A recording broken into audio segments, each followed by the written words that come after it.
November 10, 2025 Delhi సాయంత్రం 6:30 దాటింది. సాధారణ సోమవారం రోజు రహదారులపై వాహనాల రద్దీ మరియు మెట్రోలో ప్రజల హడావిడి. ఎర్రకోట చుట్టుపక్కల టూరిస్టులు, కుటుంబాలు అన్ని సాధారణంగానే కనిపిస్తున్నాయి.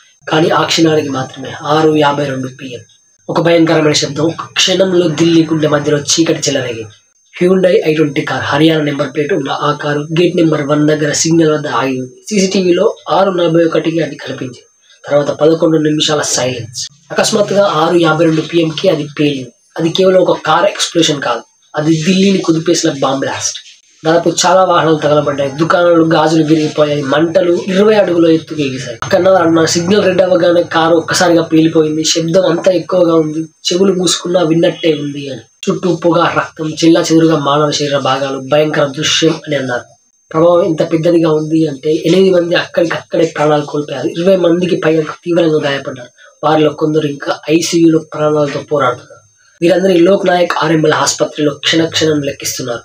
ఈ ఘటన జరిగిన తర్వాత వెంటనే డీసీపీ నారాయణ మిశ్రా టీం అక్కడికి చేరింది. ఫైర్ బ్రిగేడ్ మంటలు ఆర్పేందుకు ప్రయత్నించింది. Bomb disposal squad, national security guard, forensic science lab అందరూ ఘటనా స్థలానికి దూసుకెళ్లారు. ఒక్కొక్క సాక్ష్యం సేకరిస్తున్న మంటల్లో కాలిపోయిన RC ప్లేట్, కారులో మిగిలిన మెటల్ షార్ట్స్ మరియు ఆ కారు వెనుక భాగంలో IED అవశేషాలు. ఇది సాధారణ సిలిండర్ బ్లాస్ట్ కాదు. ఫారెన్సిక్ టీం చెప్తుంది ఇది CNG సిలిండర్ బ్లాస్ట్ కాదు, ఇది ఇంప్రొవైజ్డ్ ఎక్స్ప్లోజివ్ డివైస్ అని, సైనిక స్థాయిలో తయారు చేసిన డివైస్ అని. ఆ బాంబ్ కారు వెనుక సీట్ కింద అమర్చారు అని, టైమర్ లేదా రిమోట్ ద్వారా ట్రిగర్ అయ్యిందని అనుమానం. కారు ఎవరిదైనా ట్రేస్ చేసినప్పుడు RC చెక్ చేస్తే కారు మొదట పంజాబ్ లో రిజిస్టర్ అయింది, తర్వాత హర్యానా, తర్వాత చివరిగా జమ్మూ అండ్ కాశ్మీర్. పుల్వామాలో ఒక వ్యక్తి పేరు మీద ఉంది అని తెలిసింది. ఆ వ్యక్తి పేరు మజీద్ అహ్మద్ ఖాన్.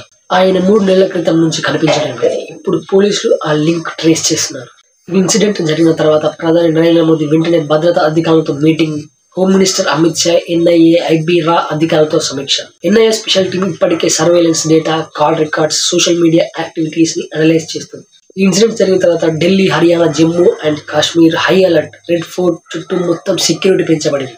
ఈ దాడికి మరియు మళ్ళీ ఈ బ్లాస్ట్ కేవలం 3 రోజుల ముందు Jammu and Kashmir operation pimple Kupwara November 7 మరియు ఆపరేషన్ శత్రు నవంబర్ 5లో ఇండియన్ ఆర్మీ 3 ఉగ్రవాదులను చంపింది.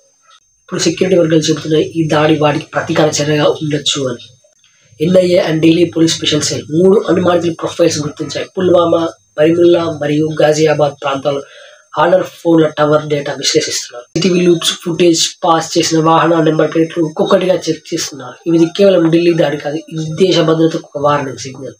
ఎర్రకోట మన చరిత్ర గుర్తు, కానీ ఈ రోజు అది ఒక బలహీనత గుర్తుగా మారింది. మనం సురక్షితమా, మన చుట్టూ ఉన్నవారు ఎవరు, అది తెలుసుకోవడం ఇప్పుడు మన బాధ్యత. ఇలాంటి సంఘటనలు మళ్ళీ జరగకుండా మనలో ప్రతి ఒక్కరూ జాగ్రత్తగా ఉండాలి. అనుమానాస్పద కదలిక కనిపిస్తే తక్షణమే పోలీసులకు సమాచారం ఇవ్వాలి. రెడ్ ఫోర్ట్ బ్లాస్ట్ 2025 ఎవరి ఆట ఇది?